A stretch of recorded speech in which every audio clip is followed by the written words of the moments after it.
بسم اللہ الرحمن الرحیم۔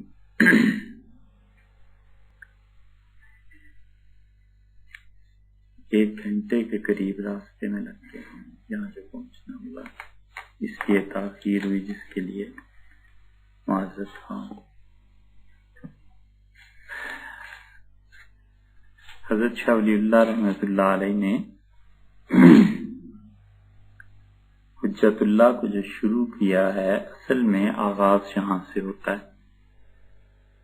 اس سے پہلے شاہ صاحب رحمۃ اللہ علیہ نے جو بات کہی ہے وہ مقدمے کے طور پہ تھی، اور انہوں نے اپنی کتاب کا تعارف گویا اس طرح کرایا کہ میں اس میں کرنا کیا چاہتا ہوں، لکھنا کیا چاہتا ہوں۔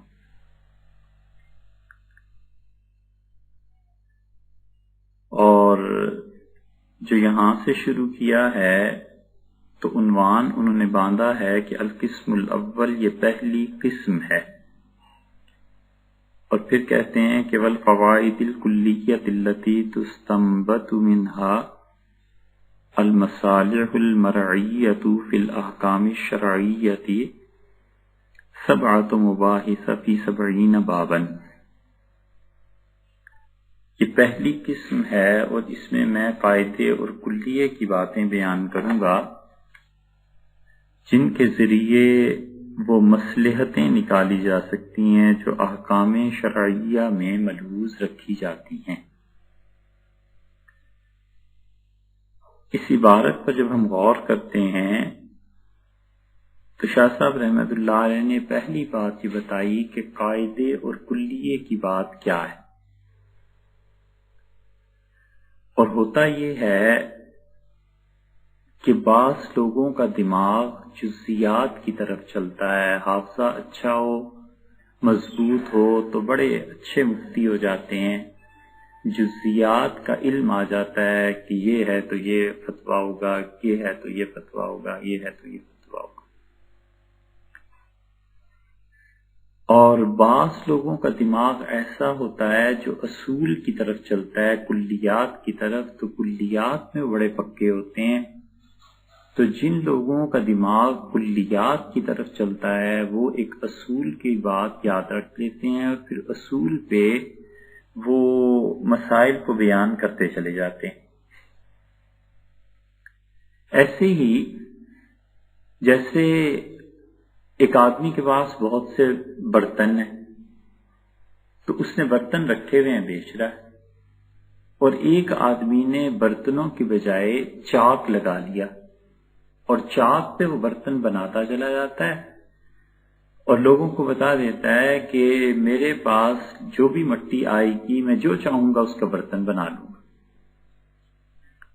تو امت میں دونوں طرح کے افراد پیدا ہوتے رہے ہیں۔ جن لوگوں کا دماغ اصولوں کی طرف چلتا تھا، اللہ تعالی نے انہیں بہت برکتوں سے نوازا تھا۔ مثلا حضور اکرم صلی اللہ علیہ وسلم کے بعد اگر آپ دیکھیں تو صحابہ کرام رضی اللہ عنہ میں حضرت عمر رضی اللہ عنہ کی شخصیت ایسی تھی، حضرت علی رضی اللہ عنہ کی شخصیت ایسی تھی، ابن مسعود رضی اللہ عنہ کی شخصیت ایسی تھی کہ یہ قاعدے اور کلیے بیان کرتے تھے، اور ان قاعدوں اور کلیوں کی بنیاد پر آگے جتنے سوالات اٹھتے تھے حل ہو جاتے تھے۔ یہ اب ہمارے ہاں سمجھنا بھی آسان ہے کہ جو لوگ میتھ پڑھتے ہیں، فزکس پڑھتے ہیں، ان کو ایک قاعدہ اور کلیہ سمجھا دیا جاتا ہے، الجبرے میں بھی ایسے کر لیتے ہیں، باقی کوسچنز ہوتے ہیں اس پہ حل کرتا چلا جاتا ہے۔ اور ان کے بعد اگر آپ امت میں دیکھیں تو اس طرح کے بہت لوگ آتے رہے۔ امام شاطبی رحمۃ اللہ علیہ آئے، اور شاطبی نے الاعتصام بالسنہ میں قاعدے اور کلیے نقل کر دیے، اور انہوں نے کہا کہ یہ قاعدے کی بات ہے، یہ کلیے کی بات ہے، اب اس پہ دین کو پرکھیں۔ مثلا قواعد اور اصول میں ایک بات یہ بتا دیتے ہیں کہ ہر وہ چیز جو زمانے کے تغیر کے اعتبار سے، وقت کی تبدیلی کے اعتبار سے اور حالات کے بدل جانے کے اعتبار سے دین کے لیے کی جائے گی وہ بدعت نہیں ہے۔ اور پھر وہ کہتے ہیں کہ قاعدہ اور کلیہ یہ ہے کہ وقت اور زمانہ بدل جائے اور دین میں کوئی چیز کی جائے گی تو یہ بدعت ہے۔ اب کہنے کو صرف ایک لفظ کا فرق ہے کہ دین کے لیے کی جائے یا دین میں کی جائے۔ اب اس قاعدے پہ کیا ہوا؟ انہوں نے کہا کہ تم دیکھو حضور اقدس صلی اللہ علیہ وسلم نے مساجد کے بارے میں ہمیں اصول بتا دیا کہ قبلہ رخ ہونی چاہیے، اللہ کے علاوہ کسی کی عبادت نہیں ہونی چاہیے، پاک ہونی چاہیے، یہ چند ایک موٹی موٹی بات ہے۔ اب کوئی آدمی کہتا ہے مسجد ایئر کنڈیشنڈ ہونی چاہیے، دوسرا کہتا ہے نہیں یہ بدعت ہے۔ ایک آدمی کہتا ہے مسجد میں کارپیٹ ہونے چاہیے، دوسرا کہتا ہے دری ہونی چاہیے، قالین کا بچھانا بدعت ہے۔ یہ ساری باتیں ایک کلیے پر پہنچ کر ہمیں مل جائیں گی، اور وہ یہ کہ جو کچھ تبدیلیاں لائی جا رہی ہیں کیا یہ شریعت کے اصول سے ٹکراتی ہیں؟ رسول اللہ صلی اللہ علیہ وسلم نے فرمایا تھا قبلہ رخ ہونی چاہیے، تو کیا قالین بچھانے سے مسجد قبلے سے نکل جائے گی؟ کیا ایئر کنڈیشن لگانے سے مسجد قبلے سے نکل جائے گی؟ معلوم ہوا نہیں نکلتی۔ پھر یہ کہیں گے کہ جتنی تبدیلی معاشرے میں آ رہی ہے، وقت میں آ رہی ہے، اب دین میں اس کے بقا کے لیے اس کے لیے ایسی چیز کرنا کہ جو وقت کا تقاضا ہے اور دین کے اصولوں میں کوئی تحریف نہیں ہو رہی، تو یہ دین ہی کے لیے کر رہے ہیں، اس میں کوئی حرج نہیں ہے، کوئی بدعت نہیں۔ فقہا نے اصول کی بات لکھی اور انہوں نے کہا مسجد ایسی ہونی چاہیے جیسے قرب و جوار کے گھر ہوں۔ یہ اصول کی بات انہوں نے بتا دی۔ اب گاؤں میں پکی مسجد بنانا، اتنی اچھی مسجد بنانا کہ قالین بچھا دیے جائیں، اے سی لگا دیا جائے، اس پر پیسہ خرچ کرنا جائز نہیں ہے۔ وجہ اس کی یہ ہے کہ وہ کہتے ہیں چاروں طرف کچے مکانات ہیں، تو جب تم اتنی اچھی مسجد بناؤ گے نا تو آہستہ آہستہ وہ مسجد سونے کی جگہ بن جائے گی، لوگ دوپہر کو مسجد کے پنکھے چلا کے آرام کریں گے اور اے سی چلے گا۔ اور عین ممکن ہے کہ مسجد کے رکھوالے باہر کی بجائے گرمیوں میں اندر سویا کریں۔ وہ کہتے ہیں اصول کی بات کرو کہ جیسے لوگ قرب و جوار کے رہنے والے ویسی مسجد۔ اسلام آباد میں کوئی کہے کسی بڑے سیکٹر میں E7 میں مثلا کہ حضور صلی اللہ علیہ وسلم کی مسجد کچی تھی، مسجد کچی بناؤ، چھت کو پاٹنا ہے تو مٹی کے ذریعے، اور صفیں بچھاؤ، اور صفیں بھی ایسی جو خالص کچی مٹی پہ بچھائی جائیں اور دھول بے شک اس میں اڑتی رہے۔ شریعت اس سے منع کرتی ہے، شریعت کہتی ہے کہ کیا ظلم کرنے لگے۔ ظلم کس طرح کہ قرب و جوار میں ہر آدمی کے گھر اے سی لگے ہوئے ہیں، وہ کارپیٹ کا عادی ہے، تو جتنے بچے ہیں وہ تو کہیں گے جی ہم تو نماز نہیں پڑھتے، وہاں تو جاؤ تو مٹی آتی ہے، ناک میں مٹی چلی جاتی ہے اور سانس کی پرابلم ہو جاتی ہے، تکلیف ہوتی ہے، ہم تو نہیں جاتے مسجد۔ تو کہتے ہیں کیوں مسجد سے لوگوں کو بھگاتے؟ اس لیے مسجد ویسی بناؤ جتنے قرب و جوار کے لوگ ہیں۔ اسی لیے یہ فقہا بڑے عقل مند تھے، بہت عقل مند تھے۔ شامی نے اپنے زمانے کے بارے میں لکھا ہے، انہوں نے کہا ہمارے زمانے میں اگر دو آدمی بھی پکے اور سچے ہوں اور وہ چاند کی گواہی دے دیں تو میرے دور میں قبول کر لی جائے۔ شامی کا دور کون سا ہے؟ آج سے صرف 200 سال پہلے کا۔ انہوں نے کہا وجہ اس کی یہ ہے کہ ہمارے زمانے میں لوگوں کو رمضان سے اتنا بودھ ہو گیا ہے، اتنی نفرت ہو گئی ہے روزوں سے عام مسلمانوں کو کہ جو شخص سچی گواہی جا کر دے گا اس کو ماریں گے، تو اسے چاہیے اپنی جان بچائے۔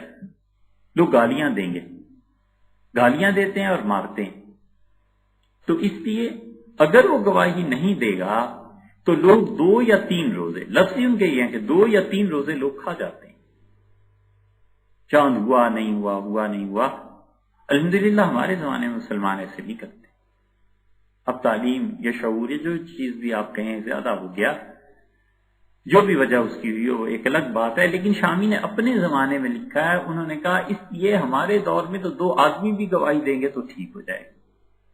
اس سے پیچھے چلے جاؤ، بلخ کے جو لوگ تھے، قاضی ایوب رحمت اللہ علیہ جب گئے بلخ میں، تو بلخ میں 500 آدمی رمضان کے چاند کی گواہی دینے آئے، انہوں نے قبول نہیں کی۔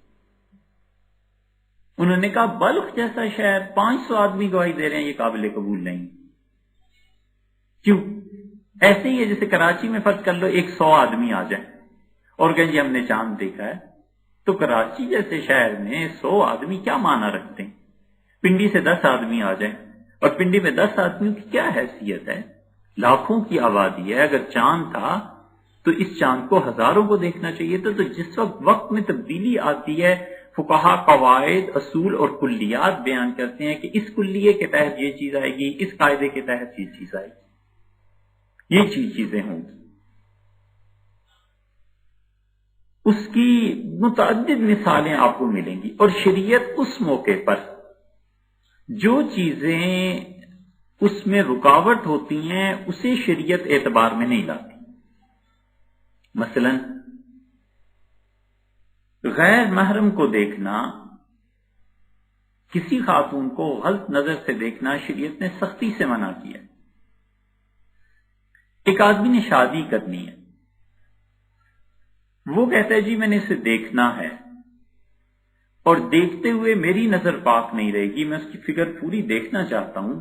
فقہا کہتے ہیں دیکھو، اس کا اعتبار نہیں ہے کہ تمہاری نظر پاک نہیں رہے گی، وہ اس مکروہ چیز کو، اس کراہت کو اٹھا دیتے ہیں۔ کہتے ہیں اس لیے کہ ساری زندگی گزارنی ہے نا اس نے، تو یہ ایک گناہ، یہ گناہ بھی نہیں ہے کیونکہ وہ دیکھ ہی کسی اور مقصد سے رہا ہے۔ تو زمانے کے اعتبار سے جو تبدیلیاں آتی ہیں وہ اصل میں جو قواعد اور کلیے فقہا نے لکھ دیے تھے اس کے تحت آتی چلی جاتی۔ تو اس لیے امت میں ایسے افراد پیدا ہوتے رہے جو قاعدے اور کلیے سے بات کرتے تھے، اور ان میں بہت بڑی شخصیت آخری زمانے میں حضرت تھانوی نفر اللہ برکتہ کی۔ اس کی امداد الفتاویٰ اگر آپ دیکھیں تو حضرت کے کتنے ہی فتوے ایسے ہیں جن پہ نظر ثانی کی ضرورت ہے۔ نماز کے بارے میں حضرت کا ایک فتویٰ ہے، کئی ایک فتوے ہم کہتے ہیں لیکن ایک مثال دیتے ہیں۔ اس فتوے پہ مولانا تقی عثمانی صاحب نے لکھا ہے اس کے حاشیے میں کہ حضرت تھانوی رحمۃ اللہ علیہ متعلق یہاں حضرت سے تسامح ہوگی، اور کئی فتوے ہمارے حضرت مفتی کفایت اللہ صاحب رحمۃ اللہ علیہ نے یہ فتویٰ دیا ہے کہ مرزائیوں کا ذبیحہ جائز ہے۔ کیسے جائز ہو سکتا ہے؟ اب دیکھیں تو یہ فتویٰ 1930-35 کا ہے، اور مفتی کفایت اللہ صاحب رحمۃ اللہ علیہ وہ اتنے بڑے مفتی تھے کہ متحدہ ہندوستان میں کوئی جب یہ کہتا تھا کہ مفتی صاحب کا فتویٰ ہے تو مراد دلی کے حضرت ہی ہوتے تھے، اور اتنے متقی انسان تھے، اتنے پرہیزگار تھے کہ یہ اب تو پتہ نہیں لوگ اس کام کو جانتے ہیں، یعنی کروشیا ہوتا تھا، کروشیے سے ٹوپیاں بنتی تھی نا عورتیں کسی زمانے میں، مفتی صاحب کروشیے سے ٹوپیاں بن کے اور جامع مسجد دلی کے باہر بیچ دیتے تھے، اور جو پیسے ملتے تھے اس سے گزارا کرتے۔ اتنے متقی انسان تھے، لیکن علم میں اتنے پکے تھے کہ انہوں نے کچھ مسائل پہ حضرت تھانوی رحمۃ اللہ علیہ جیسے آدمی سے بحث کی، اور تھانوی رحمۃ اللہ رجوع فرما دیا اور کہا صاحب آپ صحیح۔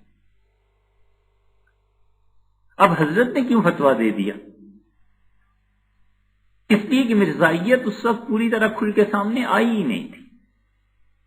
غلام احمد قادیانی مرا تھا 1908 میں، کوئی 20-25 سال پہلے، ابھی کتابیں نہیں آئی تھیں، ابھی چھپی نہیں تھی، پریس اتنا عام نہیں ہوا تھا، تو مفتی صاحب رحمۃ اللہ علیہ نے یہ سمجھا کہ جس طرح اہل کتاب ہوتے ہیں یہ بھی اہل کتاب ہے۔ لیکن حضرت کے بعد جو بھی آئے، حضرت کی ساری عظمت، احترام، عزت ان کا بالکل ٹھیک ہے، لیکن حضرت یہ فتویٰ ٹھیک نہیں، اس فتوے میں آپ سے تسامح ہو گیا، ہوتا ہے، کوئی عرض نہیں۔ صحابہ کرام رضی اللہ عنہ سے فتوے میں ایسی بات ہو گئی تو اور تو پھر کوئی رہتا ہی نہیں نا۔ تو یہ اصول اور کلیات میں حضرت تھانوی رحمۃ اللہ علیہ فتویٰ دیتے ہیں، اور کئی جگہ فتوے ایسے آ جاتے ہیں جس کے متعلق کہا جا سکتا ہے کہ یہ فتویٰ نہیں ہے، فتویٰ کچھ اور ہونا چاہیے۔ اس کی ایک مثال تھی جیسے وہاں تقی صاحب نے لکھ دیا۔ تو جتنے قاعدے اور کلیے ہیں اس پہ وہ پھر اس سانچے میں وہ پھر ڈھالتے چلے جاتے ہیں، پھر نئے نئے مسائل بتاتے چلے جاتے ہیں۔ اور کچھ ہوتے ہیں جو صرف مسائل کے حافظ ہوتے ہیں، ان سے جتنی مرضی مسائل پوچھ لو وہ مسائل بتاتے چلے جائیں گے کہ فلاں جگہ ہے، فلاں جگہ ہے، فلاں جگہ ہے، قاعدے کلیے کے متعلق وہ کہتے ہیں اتنی خبر نہیں ہے۔ اور کچھ میں اللہ نے دونوں چیزیں جمع کی ہوتی ہیں، قواعد اور کلیات پہ بھی نظر ہوتی ہے، اور فقہ میں بھی ایسی ایسی باتیں ہوتی ہیں کہ سبحان اللہ دماغ ہے۔ حضرت شاہ ولی اللہ رحمۃ اللہ علیہ کا دماغ دونوں کی طرح نہیں ہے۔ شاہ صاحب رحمۃ اللہ علیہ کا دماغ ہے قواعد اور کلیات پہ، اور وہ قاعدے اور کلیے بیان کرتے ہیں۔ صاحبزادے تھے شاہ عبدالعزیز صاحب رحمۃ اللہ علیہ، ان کو خوب چیزیں یاد تھیں، اور شاہ عبدالعزیز صاحب رحمۃ اللہ علیہ کی کتابیں افسوس کے ضائع ہو گئیں، اور کچھ جو رہ گئی ہیں وہ اب تک چھپی نہیں۔ شاہ ولی اللہ رحمۃ اللہ کی پوری کتابیں نہیں چھپی۔ شاہ صاحب رحمۃ اللہ علیہ 1761-62 میں انتقال ہوا، اور اب تقریباً 250 سال ہو گئے، لیکن ابھی تک ہمارے ہاں ایسے لوگ ہی پیدا نہیں ہوئے جو شاہ صاحب رحمۃ اللہ علیہ کی کتابوں پہ تحقیق ہی کر لے کوئی کہ شاہ ولی اللہ رحمۃ اللہ علیہ کی کتابیں گئیں کہاں، چھپی کیوں نہیں، ان میں کیا کیا تبدیلیاں ہو گئیں، کیا کیا تحریفات ہو گئیں۔ ابھی تک یہ ایسے پیدا ہی نہیں ہوئے، ہمارے مدارس نے ابھی تک ایسے پیدا نہیں کیے بچے جو علمی طور پر اس ایک شخصیت ہی کو دیکھ لیں کہ شاہ ولی اللہ رحمۃ اللہ نے کیا۔ ہم اپنی بات سے نہیں ہٹ رہے، لیکن جو شخص بھی انقلاب فرانس کا مطالعہ کرے اور کارل مارکس کو پڑھے کہ مارکس نے دنیا کو کیا چیز دی، کہ کس طرح دنیا کا معاشی نظام بہتر ہو سکتا ہے، ایک چیز اس نے کہی، ایک سرمایہ دارانہ نظام نے کہی، اور دنیا میں اب جو دھچکا لگا ہے اس سرمایہ دارانہ نظام کو، اور پوری دنیا میں یہ چند ماہ پہلے جو قیمتیں ساری اٹھ گئی تھی، اوپر ہو گئی تھی، پچھلے سال کا واقعہ ہے یہ، اس نے انہیں مجبور کر دیا ہے کہ تیسرا کوئی نظام ہونا چاہیے، اور تیسرا نظام اب تک لوگوں کے پاس نہیں ہے۔ لیکن جو شخص بھی شاہ ولی اللہ رحمۃ اللہ کو پڑھے گا اسے پتا چلے گا کہ کارل مارکس کے مقابلے میں شاہ صاحب رحمۃ اللہ علیہ کے پاس نظام تھا۔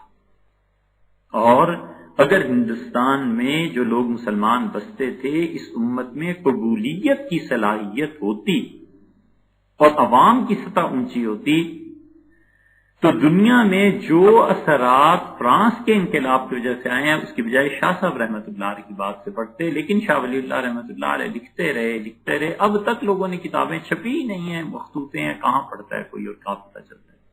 لیکن ان کے بیٹے شاہ عبدالعزیز صاحب رحمۃ اللہ علیہ ان کی طبیعت خوب چلتی تھی، تو شاہ صاحب رحمۃ اللہ نے یہاں جو کہا نا کہ اب میں ایسے اصول بیان کروں گا، پہلی بات تو یہ، اس کے بعد انہوں نے فرمایا کہ ان اصولوں سے آپ دین میں جو مصلحتیں ہیں شریعت کے احکامات میں انہیں جان سکیں گے، اور پھر انہوں نے فرمایا کہ دین میں جو مصلحتیں ہیں انہیں جاننے کے لیے یہ اصول آپ کو یاد رکھنے پڑیں گے۔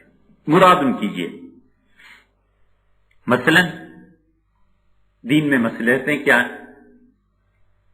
ہم اس سلسلے میں آج ہی ایک جگہ بات کر رہے تھے، بحث یہ کی ہے فقہا نے کہ وضو میں ہاتھ کب دھونے چاہیے۔ اس کے بعد حنفی فقہا اس بات پر کہتے ہیں کہ وضو میں جو ہاتھ دھونے ہیں تو وہ استنجے سے بھی پہلے دھونے چاہیے، اور پھر ناپاکی سے ان چیزوں سے فارغ ہو کے دوبارہ ہاتھ دھونے چاہیے، سنت یہ ہے۔ ٹھیک، فتویٰ اس بات پہ ہے کیوں دھونے چاہیے۔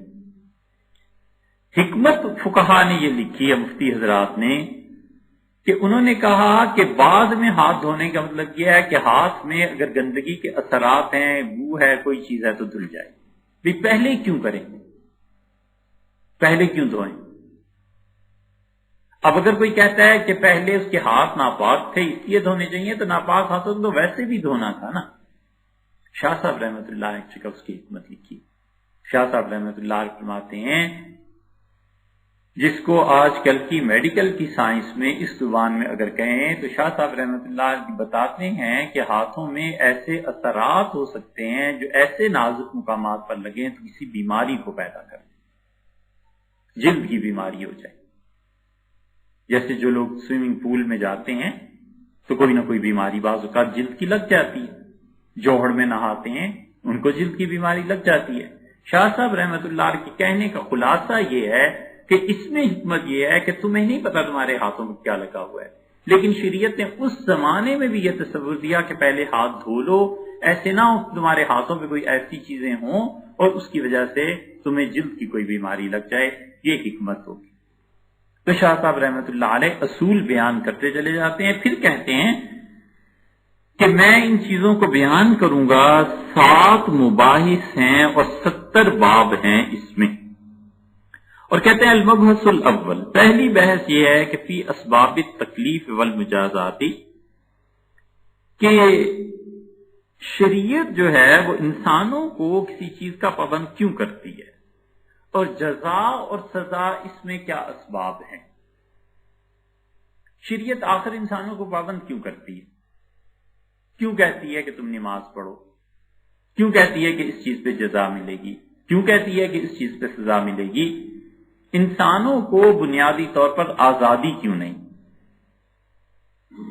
حضرت رحمت اللہ تو جو کچھ بھی کہیں گے سو کہیں گے، عقلاً بات یہ ہے کہ انسان خود متحمل نہیں ہو سکتا لامحدود آزادی کا۔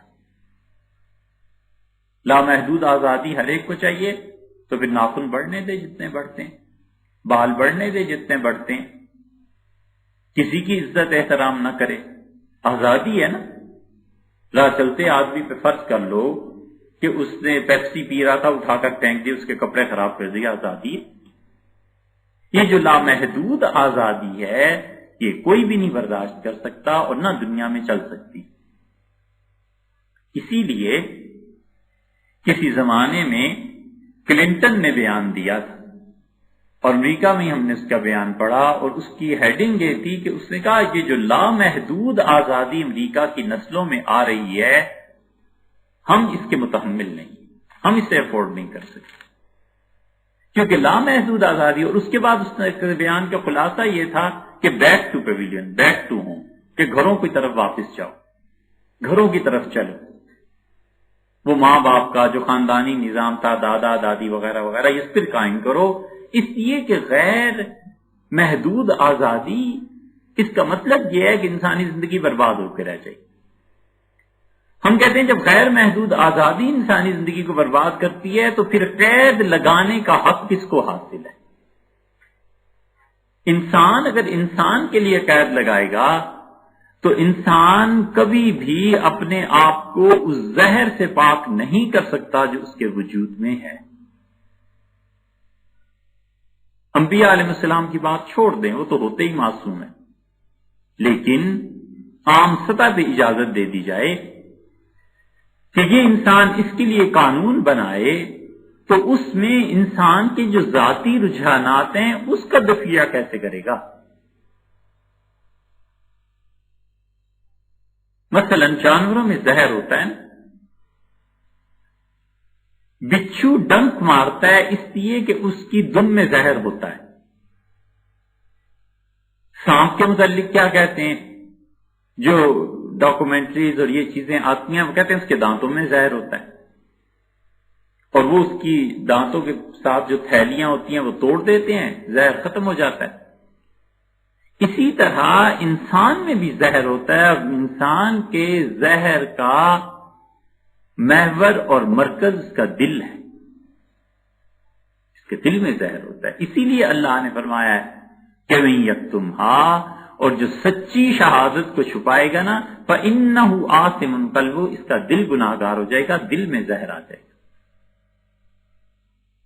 اور اللہ تعالیٰ نے فرمایا فَإِنَّهَا لَا تَعْمَى الْأَبْصَارُ، ایسے نہیں ہے کہ یہ لوگ آنکھوں کے اندھے ہوں۔ ایک جگہ اللہ نے فرمایا انہوں نے وہ بستیاں انہوں نے نہیں دیکھی جہاں ہم نے پتھر برسائے تھے۔ اللہ تعالیٰ نے کئی قوموں کی مثالیں دے کر کہا کہ یہاں یہ نبیوں کو علیہ الصلوۃ والسلام جھٹلاتے رہے، یہاں عذاب آتا رہا، اللہ نے کہا ان کی آنکھیں نہیں ہیں، دیکھتے نہیں ہیں. اور پھر آگے فرمایا وَلَٰكِن تَعْمَى الْقُلُوبُ الَّتِي فِي الصُّدُورِ، حقیقت یہ ہے کہ ایسے ظالم لوگوں کے دل اندھے ہو جاتے ہیں جو سینوں میں. تو جب دل میں زہر آ جاتا ہے پھر انسان اندھا ہو جاتا ہے.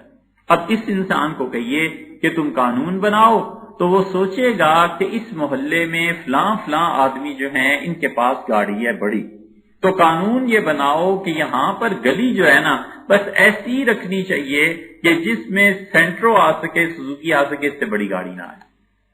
اور جس کے اپنے ٹرک ہیں وہ کہے گا مجھے اپنے ٹرک کے لیے بھی تو جگہ چاہیے نا، وہ کہے گا نہیں صاحب یہاں پر 12 فٹ کی گلی بناؤ، 15 فٹ کی گلی بناؤ. اب وہ لوگوں کا مفاد ہے نہیں ہے، اس کا اپنا مفاد ہے. تو جب پابندیاں ہی لگانی ہیں تو پابندی لگانے کا حق کس کو حاصل ہے؟ ہم کہتے ہیں وہ اللہ کو حاصل ہے. اسی لیے اللہ تعالی نے جہاں پر پابندیاں لگائی ہیں سب سے زیادہ نازک اور حساس مسئلہ جہاں پہنچ کے بڑے سے بڑا متقی انسان بھی اس کے قدم ڈگمگا سکتے تھے، وہ سود کا مسئلہ تھا کہ سود میں پیسہ ملتا ہے اور تجارت میں بھی نفع ہوتا ہے، پیسہ آتا ہے. تو پیسہ آتا ہوا کس کو برا لگتا ہے؟ اللہ تعالیٰ نے پوری حاکمیت کے الفاظ ارشاد فرمایا. اللہ نے کہا کہ سود میں بھی نفع ہے اور تجارت میں بھی نفع ہے.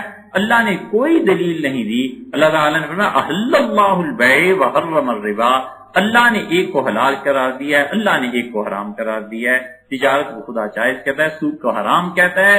اگر نہیں مانو گے تو مجھ سے جنگ کرو گے. بس کوئی حکمت کوئی چیز بیان نہیں کی، بس صاف کہا کہ یہ. اس لیے کہ اگر اس مسئلے میں حکمتیں بیان ہونی شروع ہو جاتی تو بہت سے لوگ ایسے بھی ہو سکتے تھے جو کل کو سودی کاروبار کے ذریعے باتیں کرنے لگتے کہ پیسہ آ رہا ہے، لوگوں کے قدم ڈگمگا جائیں. اس لیے کہ پوری انسانی زندگی معیشت پر دار و مدار ہے اس کا. تو یہاں پر فرما دیا شاہ صاحب رحمۃ اللہ علیہ نے کہ میں آپ کو یہ بتاؤں گا کہ جزا اور سزا یہ چیزیں کیوں ہیں، انسان کیوں مکلف بنایا گیا، انسان کیوں پابند بنایا گیا. اگر انسان کو کھلا چھوڑ دیا جائے آزاد تو پھر وہ جانوروں سے بدتر ہو جائے. اسی لیے جن لوگوں پر قیود نہیں تھی یا جو آدمی قید کو توڑتا ہے پھر اس دنیا میں کیا خرابیاں پیدا کرتا ہے. اللہ نے فرمایا کہ ایک جگہ سورہ بنی اسرائیل میں اللہ تعالی نے فرمایا کہ جو کچھ انسانوں نے کیا ہے، جو کرتوت ان کے ہیں، اگر اللہ تعالیٰ اس کی وجہ سے عذاب بھیجتا تو اس کائنات میں کوئی جانور بھی زندہ نہ بچتا. مفسرین کہتے ہیں سوال یہ پیدا ہوتا ہے کہ جانوروں نے کیا قصور کیا. تو اس کے جواب میں وہ لکھتے ہیں اس کا مطلب یہ ہے کہ انسانوں کے گناہوں کا اتنا وبال ہے، اتنی نحوست ہے کہ جانور تک تنگ آئے. اسی لیے رسول اللہ صلی اللہ علیہ وسلم نے فرمایا کہ جب وہ قبر میں رکھا جاتا ہے اور فرشتے اسے مارتے ہیں تو سوائے انسانوں کے اور جنات کے باقی پوری دنیا میں مخلوق اسے سنتی ہے. جو بھی اس کے قرب و جوار کی دنیا ہے لوگ اسے سنتے ہیں، اس کی چیخوں، جانور سنتے ہیں. اسی لیے زلزلہ جب آتا ہے جانوروں کو پہلے پتا چل جاتا ہے کہ زمین میں کیا تبدیلی ہونے والی ہے، کیا چیز آئی ہے. اور اللہ تعالیٰ کے احکامات جب اوپر سے نازل ہوتے ہیں تو پھر بہت مرتبہ جانور انسانوں سے پہلے ان احکامات کو لے لیتے ہیں. انسان تو اس وقت ان کو دیکھتا ہے، مثلا زلزلہ ہے یا تباہی آنی ہے تو اس وقت دیکھتا ہے جب آ گئی. جانور کو پہلے پتا چل جاتا ہے کہ ارے زمین میں یہ کیا گڑگڑاہٹ شروع ہوئی ہے، کیا چیز شروع ہوئی ہے. وہ اڑنے لگتے ہیں، انہیں چند سیکنڈ یا چند منٹ پہلے ہی پتا چل جائے، لیکن احساس ہے ان. اس لیے اللہ تعالی نے کسی کو یہ اجازت نہیں دی کہ وہ انسانوں کے فطری نظام میں گڑبڑ کرے. اور جہاں وہ فطرت کے نظاموں کو توڑے گا ایک دن ضرور جا کر نقصان اٹھائے گا، ایک دن ضرور انسان اس کو بھگتیں گے. فطری نظام کیسے توڑے؟ مثلا اب زمین سے گیس نکال رہے ہیں، دھڑا دھڑ ہر ملک میں نکل رہی ہے گیس، اور کتنے وسیع پیمانے پر نکل رہی ہے. یہ زمین اندر سے کھوکھلی ہو رہی ہے. کوئی وقت آئے گا جب اس گیس کے نکالے جانے پر لوگ بحث کریں گے. اگر قیامت نہ آئی، اگر عیسیٰ علیہ السلام نہ آئے اس وقت تک، تو لوگ بحث کریں گے کہ دیکھو انسانوں کا کتنا نقصان ہو گیا. پیٹرول جلایا، مشینیں بنائیں، مشینوں کا ایسا نقصان ہوا کہ دنیا میں یہ مسئلہ اٹھ کھڑا ہوا ہے کہ ہوا صاف نہیں رہی جہاں انسان سانس لے۔ انڈسٹری ساری اسی پہ چل رہی ہیں۔ یہ انسان فطرت کے نظاموں کے برعکس جو چل رہا ہے، بڑے خوش ہوتے ہیں سائنس نے یہ ترقی کی، ہم کہتے ہیں مانا بھئی ترقی کی، ذرا 200 سال اور گزرے تو پتا چلے گا اس ترقی کے نتائج کیا نکلے۔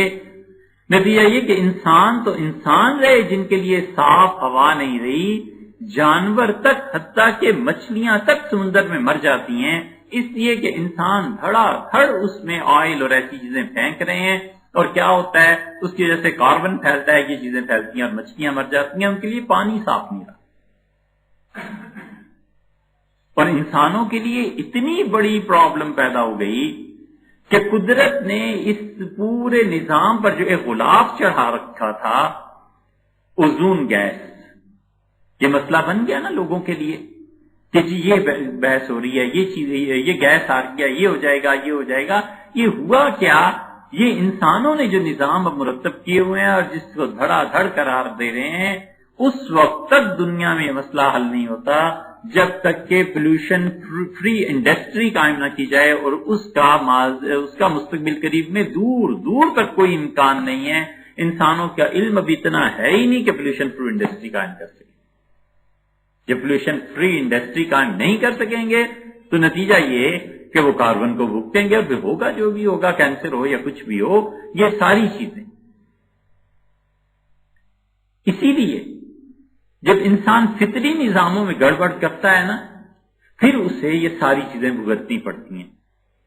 اللہ تعالی نے بتا دیا کہ دیکھو جزا اور سزا ہے، کچھ نظام ہم نے مقرر کیے ہیں، انہیں چلنے دو۔ شاہ صاحب رحمۃ اللہ علیہ فرماتے ہیں کہ میں آپ کو بتاؤں گا اس میں کہ شریعت نے جزا اور سزا کیوں مقرر کی ہے ایک، اور انسانوں کو اس چیز کا پابند کیوں بنایا۔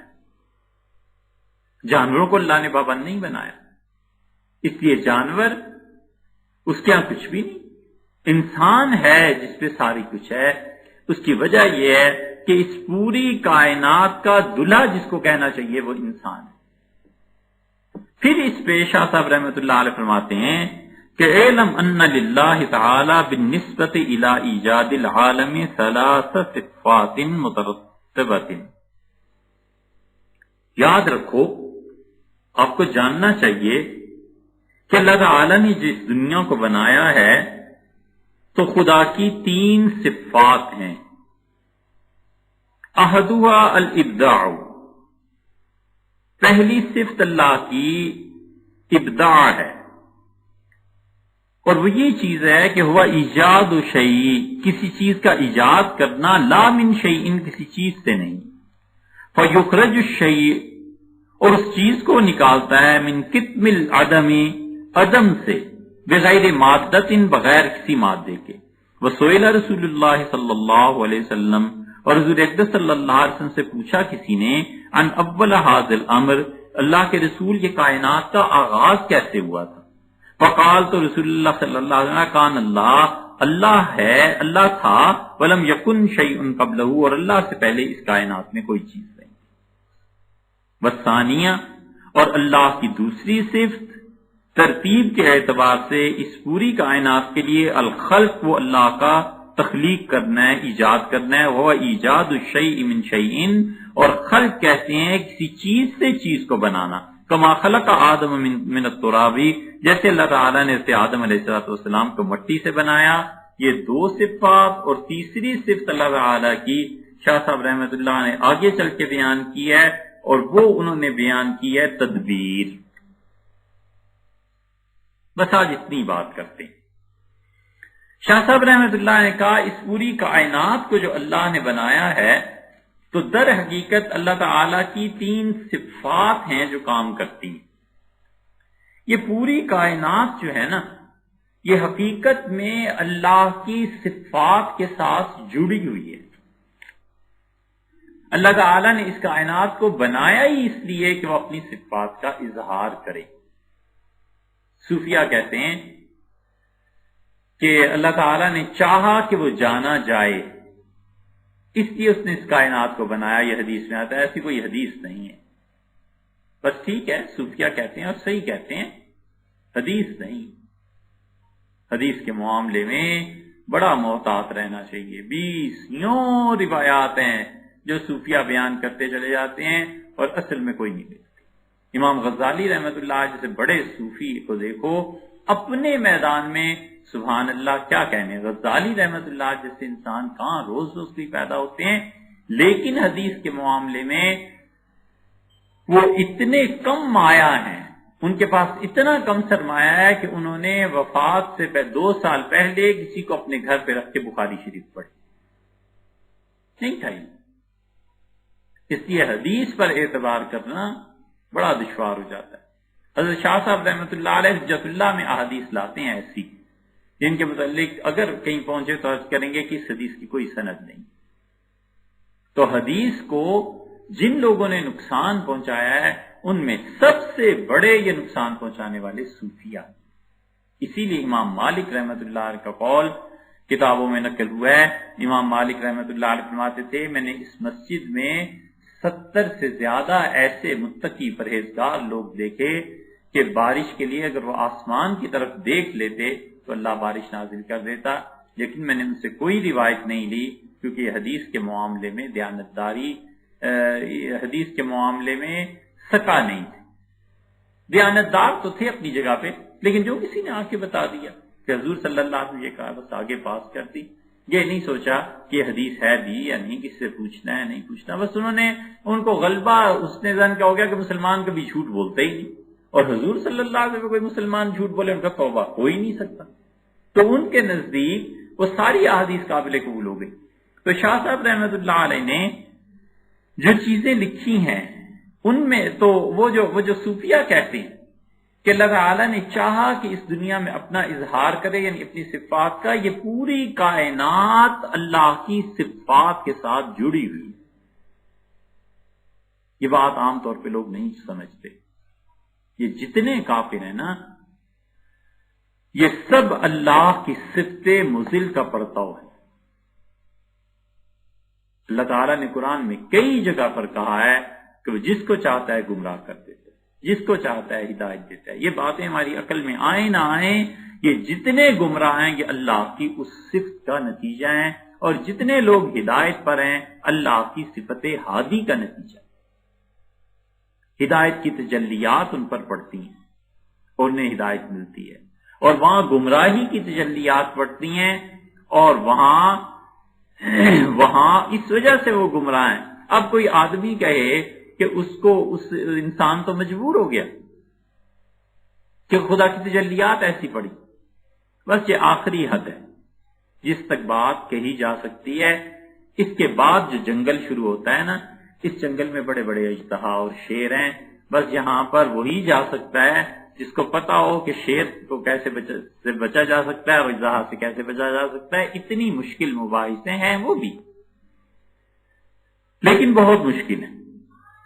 ساری کائنات اللہ کی صفات کے ساتھ ہے۔ اس کی ایک اور آسان مثال دیں، اللہ تعالیٰ بار بار کہتا ہے کہ غفار، بہت زیادہ گناہوں کو بخشنے والا ہے، غفور ہے، گناہوں کو بخشتا ہے، غافر، یہ تینوں نام اللہ نے کہے ہیں۔ اللہ کی اس صفت کا تعلق مومنوں کے ساتھ ہے، کافروں کے ساتھ نہیں، کیونکہ ایمان والوں کے گناہ بخشے گا نا۔ اگر کافر کے بھی گناہ بخش دے گا تو پھر سب سے بڑا گناہ کفر ہے، اللہ کو یہ معاف کر دینا چاہیے تھا، وہ قیامت میں معاف نہیں ہوگا۔ اعمال پہ چھوٹ مل جائے کافر کو، چلو وہ بھی علماء کا ایک نظریہ، انور شاہ صاحب کشمیری رحمۃ اللہ علیہ سے بڑے آدمی کا نظریہ ہے، لیکن کفر کی سزا تو ملے گی نا۔ تو اللہ کی صفت مغفرت کا تعلق ایمان والوں کے ساتھ ہے، کفار کے ساتھ نہیں۔ اور اللہ تعالیٰ نے جہاں کہا ہے کہ وہ ہمیشہ ہمیشہ رکھے گا کافروں کو جہنم میں، اور ان سے یہ اور یہ اور یہ چیزیں ہوں گی، وہاں پر اللہ کی اس صفت انتقام کی دوامیت، ہمیشہ رہنے کا تعلق کافروں کے ساتھ ہے، مومن کے ساتھ نہیں۔ اس لیے کائنات جتنی بھی ہے یہ سب کی سب اللہ کی صفات کا پرتاؤ ہے، اور یہ فقہ اکبر میں ایک تو فقہ اصغر ہے نا، نماز، روزہ، حج، زکوٰۃ وغیرہ وغیرہ، طہارت کے مسائل ساری فقہ اصغر ہے۔ فقہ اکبر ہے عقیدے کی مباحث۔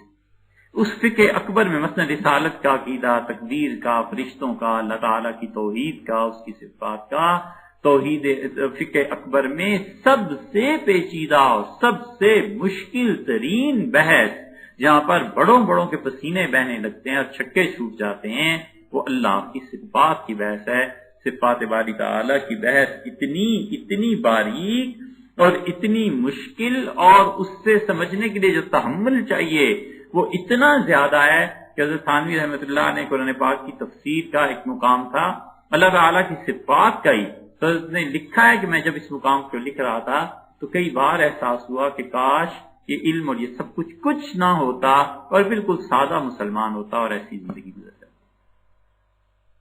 اللہ کی صفات کا مسئلہ اتنا باریک اور اتنا علم وہ چاہتا ہے۔ 3 صفات کا ذکر کیا ہے۔ اس کی مزید وضاحت کے لیے ایک واقعہ عرض کریں۔ مولانا منت اللہ رحمانی تھے رحمت اللہ علیہ، انتقال ہو گیا ان کا۔ انہوں نے امارات شرعیہ قائم کی۔ امارات شرعیہ کا مطلب یہ ہے کہ شریعت نے، خلاصہ اس کا یہ ہے کہ شریعت ہمیشہ یہ کہتی ہے مسلمانوں سے کہ تم جہاں بھی زندگی گزارو کہیں اپنا امیر مقرر کرو،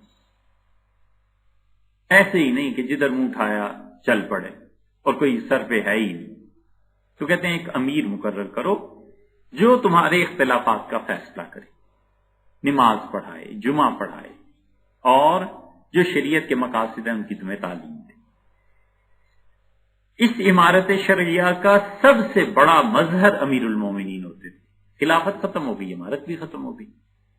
ہندوستان میں علماء نے کہا کہ اب ہمیں چھوٹے چھوٹے ہر علاقے میں کوئی نہ کوئی امیر مقرر کرنا چاہیے جو عمارت شرعیہ قائم کرے، یعنی شرعن وہ امیر ہو جو بتا سکے کہ ہمیں کرنا کیا ہے۔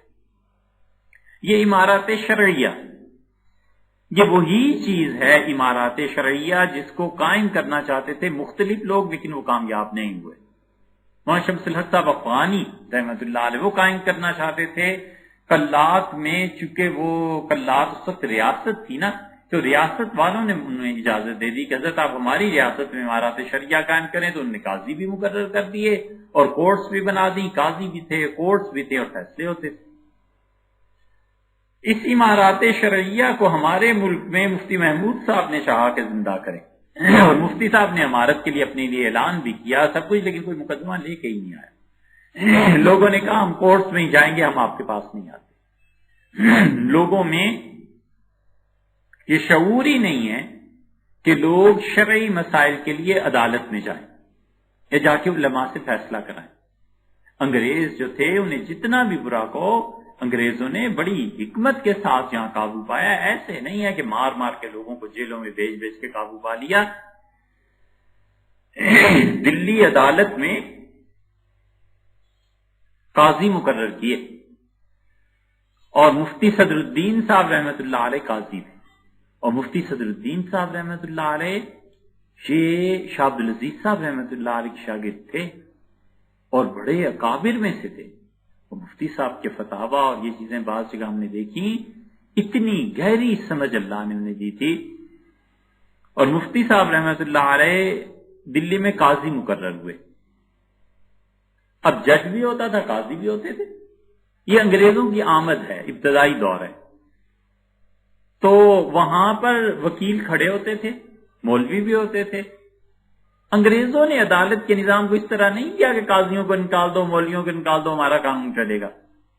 جو آتا تھا وکیل اس سے ملتے تھے، مولوی ملتے تھے، وہ کہتا تھا یہ مسئلہ ہے جی۔ عوام کو تو کوئی پابندی نہیں تھی، حکومت ختم ہو گئی مسلمانوں کی، تو شرعی نظام کو انگریزوں نے اس طرح نہیں کیا کہ ایک دن میں ختم کر دیں۔ انہوں نے کہا ہمارا بھی نظام ہے، آپ کا بھی نظام ہے، ہماری بھی تعلیم ہے، آپ کی بھی تعلیم ہے، ہم اسکول بنا رہے ہیں، آپ مدرسوں میں کام کریں، ہم مدارس کو ختم نہیں کر رہے۔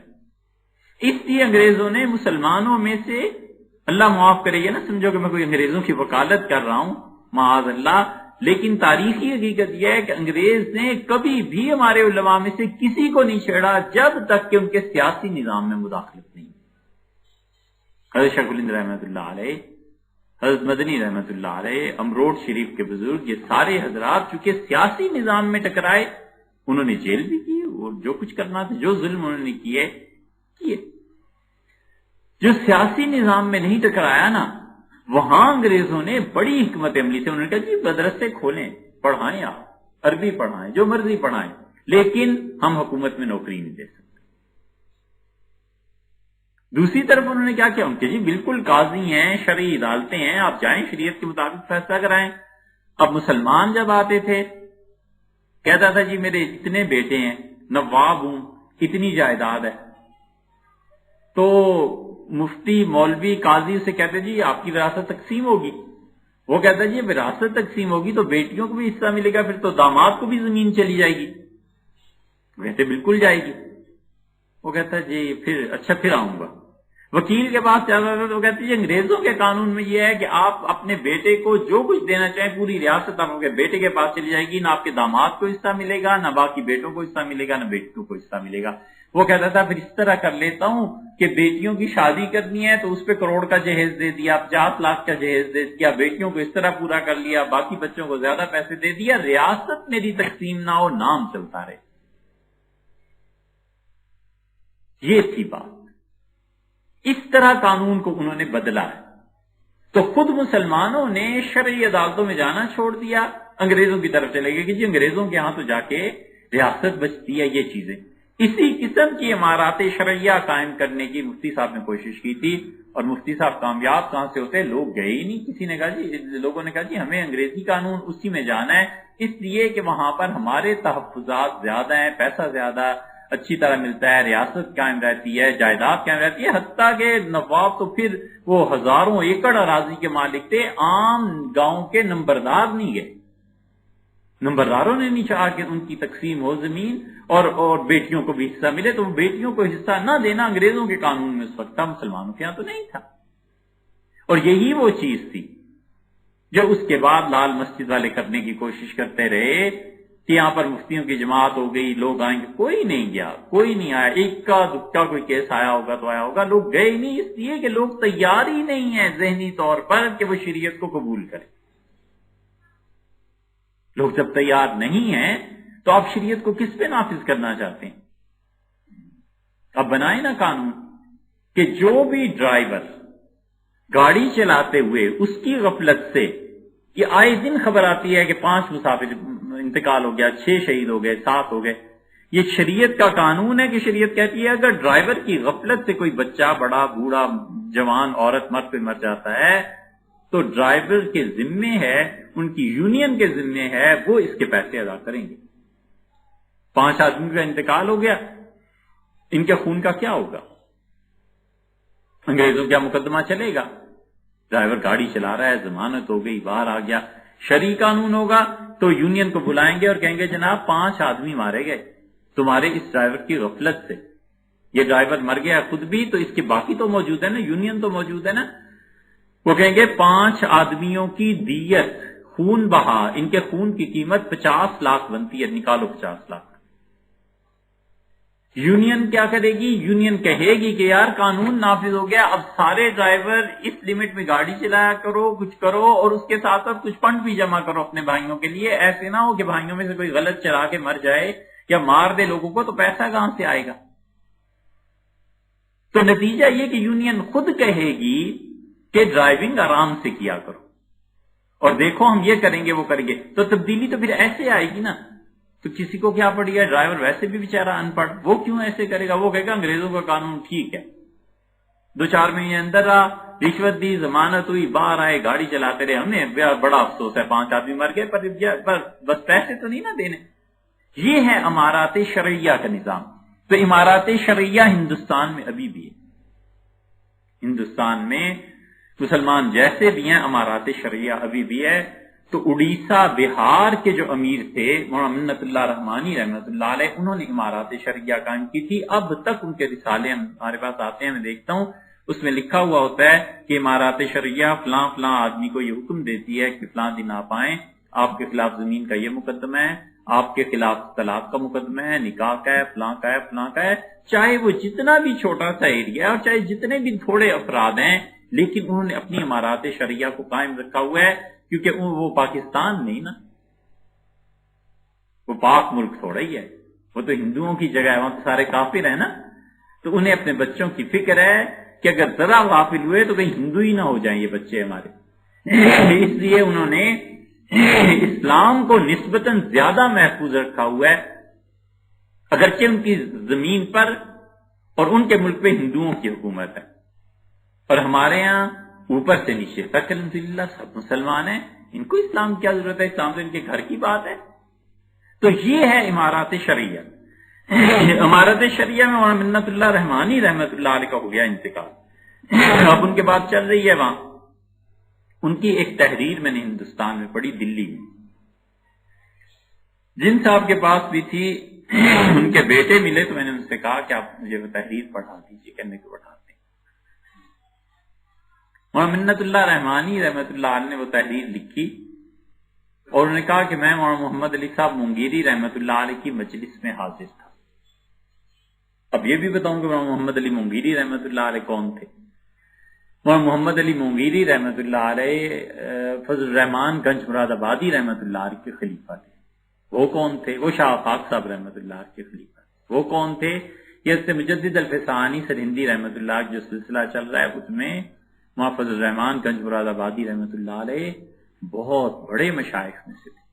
یہ جو آپ نام سنتے ہیں مولانا حسین احمد صاحب مدنی رحمت اللہ علیہ کا، حضرت کے والد ان سے بیعت تھے، اور مولانا ابو الحسن علی ندوی رحمت اللہ علیہ ان کے والد بھی حضرت ہی سے بیعت تھے، اور اتنی پکی بیعت تھی، ایسے اپنے شیخ کے رنگ میں ڈوبے ہوئے تھے کہ جس زمانے میں مدینہ منورہ میں محمد بن عبد الوہاب کی تحریک کا ان وہابیوں کا غلبہ تھا نا، اور پیٹرول کی دولت ابھی اتنی زیادہ عام نہیں ہوئی تھی، یا آئی نہیں تھی پیٹرول کی دولت، تو اس زمانے میں یہ جتنے وہابی تھے یہ مارتے تھے لوگوں کو اس بات پہ کہ سگریٹ مت پیو، درے لگاتے تھے، تمباکو ملنے پہ سزا ہوتی تھی، تمباکو نہیں پینے دیتے تھے، اور اگر کوئی رسول اللہ صلی اللہ علیہ وسلم کے نام کے ساتھ سیدنا کا لفظ کا اضافہ کر دے تو اس کی تو سختی آ جاتی تھی، کوئی کہہ نہیں سکتا تھا کہ سیدنا محمد صلی اللہ علیہ وسلم، کوئی نہیں کہہ سکتا تھا۔ قاضی القضات کہتا تھا کہ سیدنا کے لفظ کو نہیں تم استعمال کر سکتے، اور اب کئی مرتبہ حج پہ ہم حرمین شریفین میں جانے کی اتفاق ہو تو کئی مرتبہ دوستوں کو دکھایا، میں نے کہا یہ دیکھو باب فاس جو ہے اس پہ سیدنا محمد صلی اللہ علیہ وسلم لکھا ہے، یہ نتیجہ ہے غیر معمولی سختیاں کرنے کا، کہ کہاں وہ دور کہ سیدنا کو یہ کہہ نہیں سکتا اور کہاں شافعات نے کھدوا کے لگوا دیا ہے، یہ ہے نتیجہ خام خواہ لوگوں پہ جبر کرنے کا۔ اس زمانے میں حضرت سہارنپوری رحمت اللہ علیہ چلے گئے حج پہ، تو حضرت بیٹھے ہوئے تھے اور قاضی القضات انہوں نے کہا سیدنا کے لفظ کا اضافہ نہیں ہونا چاہیے، اور شاہ سعود بھی بیٹھے ہوئے تھے مسجد نبوی میں، تو حضرت نے دلائل دیے نا دو چار، تو قاضی چپ کر کے پھر منہ دیکھتا کہ یہ کیا؟ حضرت نے قرآن کریم میں سے یحییٰ علیہ السلام کے متعلق آیا کہ سیدم و حصورا، وہ سید تھے، آقا تھے، تو حضور صلی اللہ علیہ وسلم کے لیے آقا کا لفظ کیوں نہیں استعمال ہو سکتا؟ اسی طرح تمباکو کی سزا ملتی تھی۔ کہنے کا مطلب صرف اتنا تھا کہ محمد الرحمان صاحب گنج مراد آبادی رحمت اللہ علیہ کے رنگ میں ایسے ڈوبے ہوئے تھے، حضرت مدنی رحمت اللہ علیہ کے والد اس زمانے میں مدینہ منورہ میں حقہ پیتے تھے، اور حقہ بہت شوق سے پیتے تھے، اپنے شیخ کا رنگ ان پہ غالب تھا۔ محمد الرحمان صاحب رحمت اللہ بھی خوب حقہ پیتے تھے، تو وہ حتیٰ کہ ایسا تعلق تھا کہ ایک دن حضرت مدنی رحمت اللہ نے بیان کیا کہ والد صاحب کہتے تھے آج وفات کے بعد شیخ خواب میں آئے اور خواب میں مجھے آپ کی خلافت دی۔ خیر وہ تو لمبے قصے ہیں۔ ان کے خلیفہ محفوظ الرحمان صاحب رحمت اللہ علیہ کے مولانا محمد علی مونگیری تھے، اور مولانا محمد علی مونگیری رحمت اللہ علیہ نے دو کام زندگی میں ایسے کیے کہ اللہ کے ہاں اللہ ہی کو اختیار ہے کسی کو بخشنے نہ بخشنے کا، لیکن ہمارا حسن ظن یہ ہے کہ ان میں سے کوئی ایک کام بھی مغفرت کے لیے کافی ہے۔ یہ بہار اور بنگال یہ دونوں صوبے قادیانی ہو جاتے، دونوں صوبے مکمل طور پہ قادیانیت کی لپیٹ میں چلے جاتے۔ اس ایک شخص نے مولانا محمد علی مونگیری رحمت اللہ علیہ نے نہ دن دیکھا نہ رات، اور جگہ جگہ جا جا کر اتنا مرزائیوں کے خلاف ان کی کتابیں دکھاتے رہے، سب چیزیں، حتیٰ کہ وہ کہتے تھے مسلمانوں اتنا لکھو، اتنا پڑھو، اتنا مرزائیوں کے خلاف لکھ کے چھاپو کہ ہر مسلمان جب صبح سو کے اٹھے تو 2-4 صفحے اس کے سونے سے پہلے اس کے پاس ہونے چاہیے رکھے ہوئے، تاکہ سوتے ہی اٹھے اور پڑھے کہ قادیانیت کیا ہے اور قادیانی کیسے لوگ ہوتے ہیں۔ محمد علی منگیری اگر کام نہ کرتے رحمت اللہ علیہ تو بہار اور بنگال یہ دونوں قادیانی ہو جاتے۔ اسی لیے قادیانیوں نے ان کے خلاف لکھا، غلام احمد قادیانی نے اور دوسرے لوگوں نے، اور دوسری کام یہ انہوں نے کیا کہ ندوہ کی بنیاد رکھی۔ یہ دونوں کام ان کے بڑے عظیم حسنات ہیں۔ حضرت کی تحریر پڑھی، مولانا منت اللہ صاحب نے لکھا کہ میں نے حضرت سے عرض کیا ایک مجلس میں کہ حضرت اللہ جانتا ہے ہم بڑے اخلاص کے ساتھ جاتے ہیں، جا کے لوگوں کو سمجھاتے ہیں، دین کی دعوت دیتے ہیں، اور اس زمانے میں تبلیغ ابھی شروع نہیں ہوئی تھی، تبلیغی جماعت کا آغاز الیاس صاحب رحمۃ اللہ کی تحریک شروع نہیں ہوئی تھی۔ حضرت اللہ جانتا ہے جا کے لوگوں کی منتیں کرتے ہیں، اس قسم کے جملے لکھے تھے۔ لیکن حضرت جب ہم وہاں سے اس علاقے کو چھوڑ کے کہیں اور چلے جاتے ہیں تو چند ماہ اور چند سال بعد جاؤ تو ویسے کہ ویسی ہی حالت ہوتی ہے۔ اور حضرت دکھ کے ساتھ یہ بات عرض کرتے ہیں کہ مدارس، مساجد، علماء، خانقاہیں جہاں سے ہدایت پھیلنی چاہیے وہاں اب ہدایت نہیں رہی۔ مطلب یہ تھا کہ مولوی غلط مسئلے بتاتے ہیں، خانقاہوں سے بدعات شروع ہو گئی ہیں، تو اس کے حضرت بڑے اخلاص کے ساتھ ہم جاتے ہیں، لیکن کیا کریں، یہ ہے کیا، چکر کیا ہے، ہو کیا رہا۔ تو لکھا تھا کہ حضرت محمد علی صاحب منگیری رحمۃ اللہ علیہ نے جواب میں دیا اور فرمایا کہ اسلاف میں قرون اولا میں اللہ تعالیٰ اپنی صفت ہادی کے ساتھ جلوہ گر تھا، تو ہدایت کی شعاعیں، ہدایت کا نور لوگوں پر پڑتا تھا، اس لیے کافر اپنے کنیسہ اور بت خانے توڑ کر مسجدوں میں آتے تھے اور ہدایت عام تھی۔ اور ہمارے زمانے میں اللہ تعالیٰ کی صفت مضل جو ہے، گمراہ کرتا ہے اللہ، اس کی تجلیات پڑ رہی ہیں، اور اس کا نتیجہ یہ نکلا کہ جو ہدایت کے مراکز ہیں یہاں سے بھی اب گمراہی پھیلنا شروع ہو۔ بڑی پتے کی بات، اس لیے یہ پوری کائنات جو آپ دیکھتے ہیں نا، یہ اصل میں اللہ کی صفات کے ساتھ ملی ہوئی ہے، اور اللہ کی صفات میں سے 3 صفات یہاں شاہ صاحب رحمۃ اللہ علیہ لائے ہیں۔ وہ کہتے ہیں ابداع، خلق اور تدبیر۔ مختصر بات کرتے ہیں صرف ابداع پہ کہ ابداع اور خلق میں فرق کیا ہے۔ ابداع کا مطلب یہ ہے کہ بغیر کسی چیز کے کسی چیز کو پیدا کر دیں، یہ اللہ ہی کی صفت ہے، بس اللہ کے علاوہ کوئی نہیں ہے۔ جسے آپ کہتے ہیں نا میٹر، فزکس میں جسے کہتے ہیں مادہ، اور فزکس پڑھنے والے جو کہتے ہیں کہ مادہ ایک سے دوسری طرح تبدیل ہوتا رہتا ہے، اسلام اس کی نفی کرتا ہے۔ اسلام کہتا ہے میٹر جو ہے نا وہ ہمیشہ سے ہے اور ہمیشہ رہے گا، قطعا نہیں۔ وہ کہتے ہیں میٹر کو، مادے کو اللہ نے پیدا کیا ہے، میٹر میں یہ بات ہی نہیں ہے کہ وہ ہمیشہ سے ہے اور ہمیشہ رہے گا، اور وہ کہتے ہیں صرف اللہ ایسا ہے جو ہمیشہ سے ہے اور ہمیشہ رہے گا۔ یہ اسلام کا موقف۔ ہندو کیا کہتے ہیں؟ ہندو کہتے ہیں 3 چیزیں ہمیشہ سے ہیں، ہمیشہ رہیں گی، ایک اللہ، ایشور، اور ایک مادہ اور ایک روح، آتما۔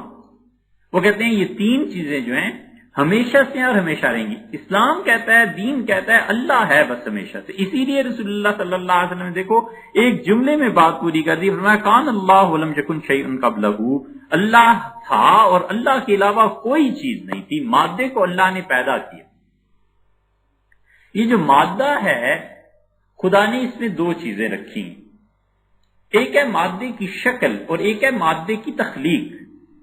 مادہ کوئی آدمی پیدا نہیں کر سکتا، جتنے ایلیمنٹس ہیں اس دنیا میں، فزکس کی نظر سے آپ دیکھیں، یہ ایلیمنٹس میں جتنا بھی اضافہ ہو جائے، فرض کر لو قیامت تک 200-400 اور ایلیمنٹ نکل آئیں، یہ اللہ نے پیدا کیے ہیں، انسان نے پیدا نہیں کر سکتا۔ آدھا حصہ اللہ نے انسان کو دے دیا، کہا اس کی شکل تمہارے اختیار میں دی، شکل جیسے مرضی بناؤ۔ مٹی ہے، خدا نے پیدا کر دی اور کہا اس سے تم گھڑا بنا لو اور اس سے تم جگ بنا لو اور گلاس بنا لو، یہ تمہارا مسئلہ ہے، ہمارا نہیں، یہ اختیار دے دیا۔ مادے میں اللہ نے آدھا اختیار انسانوں کو دیا، آدھا اپنے پاس رکھا ہے۔ کہ مادے کی تخلیق نہیں کی جا سکتی، یہ ہے ابداع۔ اسی لیے بغیر کسی چیز کے کسی چیز کو پیدا کرنا یہ صرف اللہ ہی ہے۔ اسی لیے وہ کہتا ہے بدیع السماوات والارض، آسمانوں کو اور زمین کو پیدا کرنے والا فقط اللہ ہے۔ اس لیے جو لوگ فزکس پڑھاتے ہیں نا، وہ کہتے ہیں کہ بھئی مادہ نہ پیدا ہو سکتا ہے اور نہ تباہ ہو سکتا ہے۔ ہم سوچتے ہی رہے جب ہم نے پڑھی کہ یہ کیا بات کرتا ہے، اللہ ہی ہے جو نہ پیدا ہوا ہے اور نہ تباہی ہے اس پہ، اللہ کے علاوہ کون سی ایسی چیز ہے؟ لیکن ظاہر ہے کہ انہوں نے دین کو یا عقیدے کو پڑھا ہو تو پھر وہ بتائیں نا کہ بیٹے یہ قانون ہے نیوٹن کا، یہ عقیدہ نہیں ہے، عقیدہ ہمارا وہی۔ اب تو کہتے ہیں مادے پہ بھی تباہی آ سکتی ہے، میٹر اور انرجی اور لائٹ کا جو بحث چل رہی ہے، اس انرجی اور لائٹ کی بحث میں پھر بات آگے چل کے یہ آتی ہے کہ اس کو کس نے پیدا کیا، اور وہ بھی اللہ نے۔ کوانٹم کی جو تھیوری ہے اس پہ آئندہ بات کریں گے انشاءاللہ۔ ایک ہے ابداع، کہ بغیر کسی چیز کو کے پہلے ہونے سے اسے پیدا کر دینا، یہ اللہ ہے۔ ایک ہے تخلیق، شاہ صاحب رحمۃ اللہ علیہ دوسری اللہ کی صرف تخلیق کا بیان کرتے ہیں۔ تخلیق کا مطلب ہے کوئی چیز تھی اور پھر چیز سے چیز بن گئی، یہ عام ہے۔ مٹی تھی، اینٹ بن گئی، اور پتھر تھے، سیمنٹ بن گیا۔ چیز سے چیز کو پیدا کرنا یہ تخلیق ہے۔ اور ابداع کوئی چیز تھی نہیں اور اللہ نے پیدا کر دی، یہ دو۔ اور تیسری چیز شاہ صاحب رحمۃ اللہ فرماتے ہیں تدبیر۔ تدبیر کا مطلب یہ ہے کہ اس کائنات میں جتنے یہ نظام چل رہے ہیں نا، ان کو کیسے مربوط کیا ہوا ہے اللہ تعالیٰ نے ایک کے ساتھ دوسرے کو۔ تو اللہ کی تین صفات کے انہوں نے ذکر کیا، ابداع، خلق اور تدبیر۔ اور اسی کے ساتھ پھر یہ کہ یہ دنیا کیسے پیدا ہوئی تھی۔ بگ بینگ ہوا تھا ایک 15 بلین سال پہلے، پھر دوسرا ایک لٹل بینگ ہوا۔ سائنسدان تو یہی کہتے ہیں، وہ کہتے ہیں فزکس جن بچوں نے پڑھی ہوگی انہیں پتا ہوگا، لٹل بینگ ہوا، اور وہ کہتے ہیں کہ پہلے ستارے اور سیارے بن گئے، بگ بینگ جو ہوا تھا۔ اور اس کے بعد 10 بلین سال پہلے ایک لٹل بینگ ہوا، اور لٹل بینگ میں کیا ہوا، پھر یہ زمین بن گئی۔ پھر اس کے بعد واٹر بینگ ہوا تیسری مرتبہ، اور تیسری مرتبہ جو واٹر بینگ ہوا تو اس زمین میں پانی دریافت ہو گیا، اور پھر پانی کی وجہ سے آگے چل پڑی۔ اللہ نے قرآن میں کہا ہے، اللہ تعالیٰ نے فرمایا وَجَعَلْنَا مِنَ الْمَاءِ كُلَّ شَيْءٍ حَيٍّ، اور ہر وہ چیز جس میں حیات ہے وہ پانی کے ذریعے سے ہے، پانی کی وجہ سے ہے۔ یہ اب کوانٹم کی تھیوری، نیوٹن کی تھیوری، آئنسٹائن کی تھیوری، اور ادھر رسول اللہ صلی اللہ علیہ وسلم کا یہ کہنا کہ کان اللہ ولم یکن شیئن ولم یکن شیئن، اللہ تھا اور اللہ کے علاوہ کائنات میں کوئی چیز نہیں تھی، یہ ساری بحث ہے پوری، انشاءاللہ آئندہ بات۔